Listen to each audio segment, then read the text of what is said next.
मसाजोगचं आंदोलन 8 मार्चपर्यंत स्थगित करण्यात आले। सगळ्या मागण्या मान्य कराव्यात अशी मागणी आता गावकऱ्यांनी केली आहे।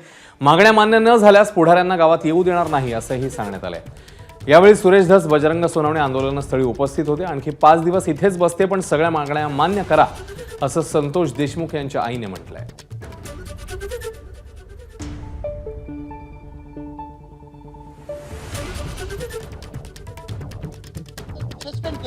त्याला सहर होतं त्याच दिवशी करा म्हणते ना गाव।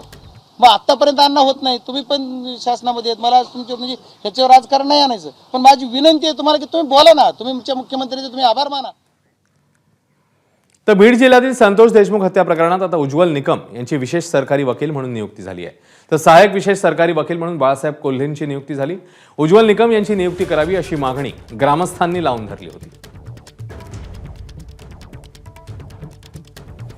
माझ्या नियुक्तीकरता मत्स्याजोगचे ग्रामस्थ यांनी गेल्या काही दिवसापासून सतत मागणी करत होते। त्याचप्रमाणे त्यांनी काल देखील अन्न त्यागाचा उपोषण सुरू केलेलं आहे।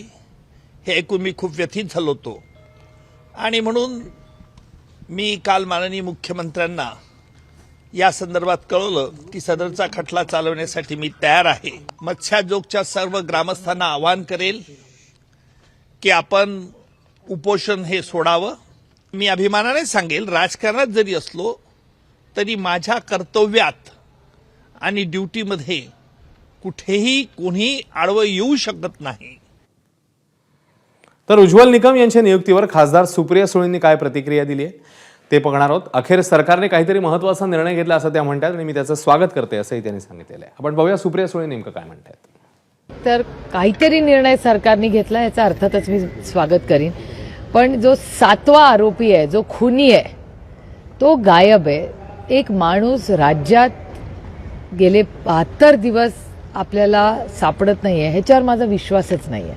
आणि मी अनेक वेळा SP असतील किंवा पोलीस यंत्रणा असेल, माननीय मुख्यमंत्री असतील, यांना अनेक जणांना मी कॉन्टॅक्टही केलेलं आहे की तुम्ही सांगा की आम्ही केंद्र सरकारला विचारूया का। बजरंग अप्पा सोनवणे बीडचे खासदार यांनी अमितभाई शांची ही 2दा भेट घेतलेली आहे की आम्हालाही सहकार्य करायची आमची पूर्ण तयारी आहे। आम्हाला ह्याच्यात कुठलंही राजकारण आणायचं नाही। ABP माझा, उघडा डोळे बघा नीट।